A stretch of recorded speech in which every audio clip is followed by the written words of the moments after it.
जय हिंद दोस्तों, आज मैं आप लोगों को बहुपद के बारे में बता रहा हूँ। अगर आप ये जान लें तो आपको 10th के परीक्षा में बहुत ही अच्छा नंबर आने वाला है और 9th में भी आपको हेल्प मिलने वाला है।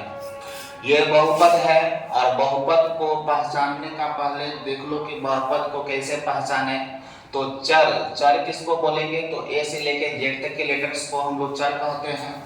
और चर के पावर में अगर पूर्ण संख्या हो, पूर्ण संख्या का मतलब जब गिनती की संख्या में हम लोग जीरो लगा देंगे तो उन्हीं को हम लोग पूर्ण संख्या कहते हैं। तो पूर्ण संख्या कहाँ से? गिनती का संख्या देखो 1 2 3 4 और ये अनंत तक लिखा हुआ है, इसमें अगर हम जीरो ऐड कर दिए तो ये क्या हो गया? पूर्ण संख्या हो गया। तो देख रहे हो कि यहाँ पर हम x लिखे हैं तो y z कुछ भी लिख सकते हो। इसके पावर में अगर 0 1 2 3 4 के अलावा अगर रूट में हो, पॉइंट में हो या आपको माइनस में हो तो ये बहुपद नहीं होगा।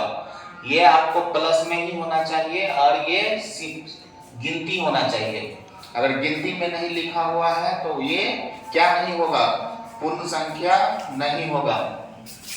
बहुपद जो होते हैं वो 3 प्रकार का होगा। पहला होगा रैखिक बहुपद, दूसरा होगा आपका द्विघात बहुपद और तीसरा जो होगा आपका त्रिघात बहुपद। तो हम लोग रैखिक बहुपद किसको समझेंगे? तो जिसके पावर में 1 होगा, माने जो भी इक्वेशन के पावर में 1 होगा, सिंपली कि जैसे x + 5 = 0 होगा तो ये आपका रैखिक बहुपद है। कौन सा बहुपद है? रैखिक बहुपद है। इसका जो फॉर्मेट होगा इस तरह से होगा, ax + b = 0 तुम दे सकते हो या ax + c = 0 लिख सकते हो। कुछ भी पावर में सिर्फ 1 होना चाहिए। ये आपका क्या हो गया? रैखिक बहुपद हो गया। जब रैखिक बहुपद को हम लोग हल करेंगे तो उसमें जो आंसर निकलेगा वो एक ही निकलेगा, एक ही आंसर निकलेगा रैखिक बहुपद में।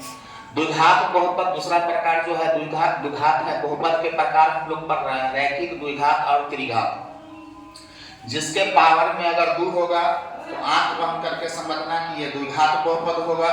और द्विघात बहुपद में शून्य की संख्या कितना होती है? 2 होता है। त्रिघात बहुपद जिसके घात में 3 हो, माने चर के पावर में कितना हो? 3 हो, तो उनको हम लोग त्रिघात समझेंगे। और जब त्रिघात बहुपद को हल करेंगे तो उसमें शून्य का संख्या कितना होगा? 3 होगा। ये आपको याद रख लेना है। द्विघात बहुपद का जो ग्राफीय रूप होता है उसमें जो फिगर बनेगा, ग्राफ बनेगा, वो क्या बनेगा? परवलय बनेगा। क्या बनेगा? परवलय, पैराबोला बनेगा। जैसे परवलय का जो ये इमेज है, फोटो है, इस तरह से आपका बनेगा। अगर मान लो कि यह x अक्ष है और ये तुम्हारा y अक्ष है तो x अक्ष पर कितना बार कटेगा? यही जो है शून्य का संख्या हो जाएगा। देखो यहाँ पर कितना बार कट रहा है, एक बार यहाँ पे कट रहा है, y को तो देखना ही नहीं है। ये आपका फिर यहाँ पे कट रहा है, इसमें शून्य का संख्या कितना हो जाएगा? अगर इस तरह का सवाल पूछे तो शून्य का संख्या यहाँ पर 2 हो जाएगा। द्विघात बहुपद का जो मानक रूप होगा, स्टैंडर्ड फॉर्म, वो क्या है? ये है ax² + bx + c। वो कभी भी सवाल जो होगा, क्वेश्चन जो होगा वो इस रूप में लिखा रहेगा तो हम लोग समझ जाएंगे कि द्विघात बहुपद है या द्विघात समीकरण है। फिर हम लोग देख रहे हैं यहाँ पर कि द्विघात बहुपद का सूत्र क्या होगा। तो द्विघात बहुपद का सूत्र जो है x², यहाँ पर आप a भी लगा सकते हो, a। तो x² + अल्फा + बीटा, ये अल्फा + बीटा जो है शून्य का योग है, जो यहाँ पर लिखा हुआ है। अल्फा + बीटा का मतलब शून्य का योग। तो अगर शून्य का योग दिया हुआ है और अल्फा × बीटा है, ये शून्य का गुणनफल है, तो हम लोग द्विघात बहुपद आसानी से निकाल सकते हैं। फॉर्मूला पे अल्फा + बीटा का मान से बैठा दो यहाँ पे, और यहाँ पर जो है शून्य का गुणनफल जो होगा अल्फा × बीटा का मान वो यहाँ पर बैठा दो और कर दो काम, आपका जो है द्विघात बहुपद निकल जाएगा सूत्र से। अगर सिर्फ आपको कहेगा कि नहीं कोई द्विघात बहुपद आपको दे दिया, इस तरह से द्विघात बहुपद है ये x² + 6x + 9, जिसमें जो है ये a है, दूसरा नंबर पर b है। देख रहे हैं ना, इसमें a है पहला नंबर पर, दूसरा नंबर पर b है, तीसरा नंबर पर c है। तो a b c हो गया आपको पता। अब अगर शून्य का योग कह रहे हैं निकालने के लिए आपको, तो अल्फा + बीटा का फॉर्मूला जो होगा वो -b/a होगा। तो इसमें सिर्फ जो है 6 तो फार्मूला में -6, तो 6 बाई में 1, ए का मान 1 है, तो आपका जो है ये सवाल के लिए आंसर क्या हो जाएगा, शून्य का -6 हो जाएगा।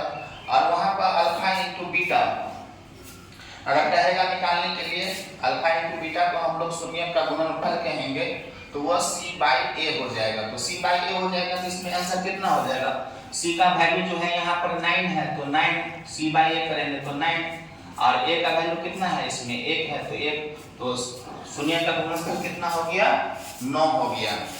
और ये फार्मूला जो है आपको काम देने वाला है, तो इसलिए याद कर लेना उसको कि a square plus b square बराबर a प्लस b का whole square, a plus b का होल स्क्वायर माइनस में 2ab।